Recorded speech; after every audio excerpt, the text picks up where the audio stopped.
disappointed about. But as I told them, I'm going to be professional. I'm going to do my job. It's been close to 72 hours. My focus right now is just to get this team ready for tonight's game. And I think our guys are ready. I'm really excited to see how they'll come out and play.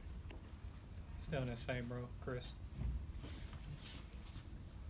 Larry, Chris Fedor, Cleveland.com. With the uncertainty involving Kevin and his injury, do you foresee trying Tristan Thompson and Larry Nance Jr. together in the front court? You must have had a talk with them.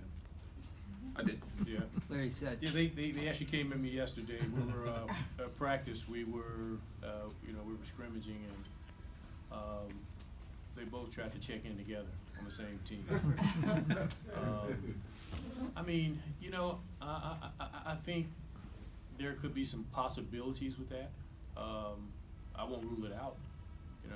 I think with both of them size and their athleticism, there's some things that you can do with both guys in a lined up together. One of them guys is going to have to make some shots, but I wouldn't completely rule it out. I think at this point, at this stage, I think we just try to take a look at everything and see what works. Some combinations may work, some may not.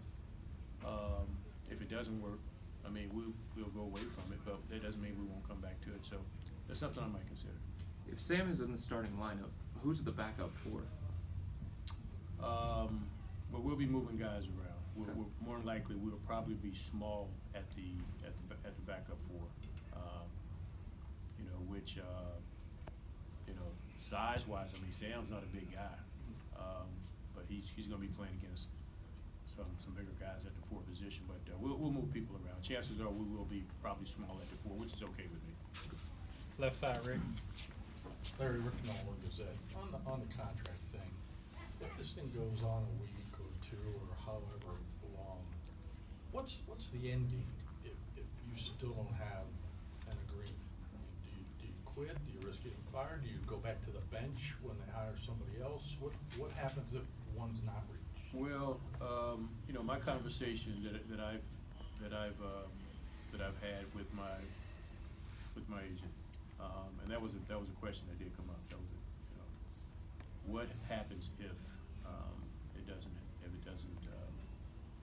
things don't work out? We're actually just kind of weighing our options on that. I really hope that we can get something resolved. But moving forward, I know that there's a possibility that it may not be resolved. I would never quit. I won't do that. As I said, I'll remain professional. I'll continue to do my job. I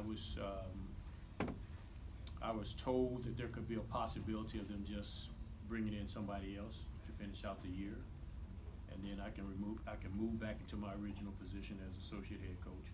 You were told that by the Cavs? It came up in the conversation with the Cavs and my agent. We were just trying to look at all of the options to it. And like I said, if that happens, I mean, and if we can't get anything resolved, I'm fine with that.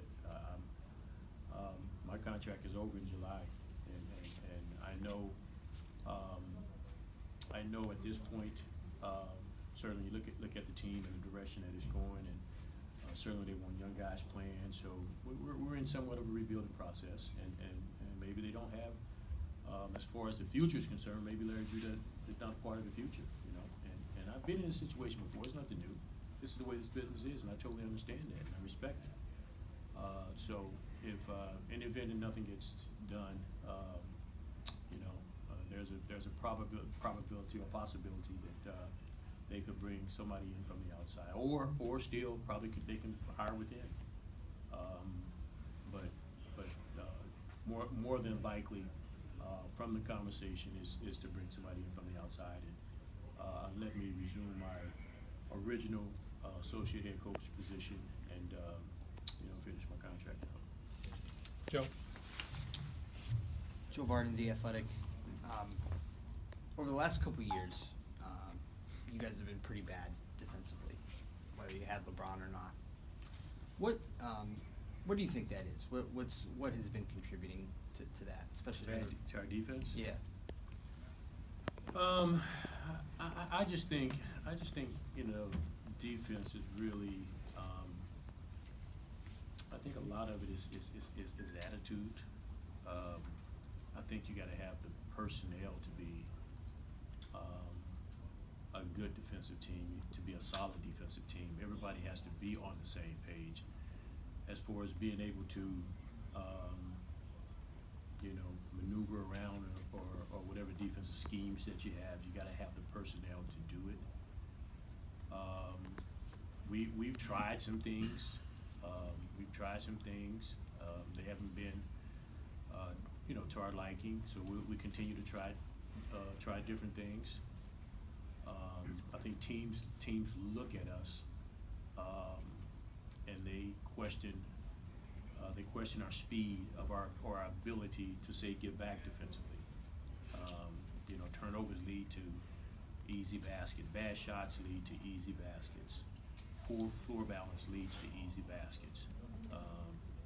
Those are things that we have to be much more mindful of and do a better job, which is something that that's going to be a challenge for guys. Guys are creatures of habits, and they have certain habits to how to do things. So it's something I'm going to do my best to try to clean up. But I think for the most part, when you talk about talk about defense, you talk about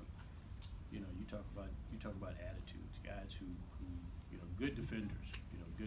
They have an attitude about them. They have a swag about them when it comes to playing defense. Defense is dirty work. It's dirty work, and everybody doesn't want to do it. But when you want to be a good defensive team, I've been with teams where we didn't have real good individual defenders, but as a team,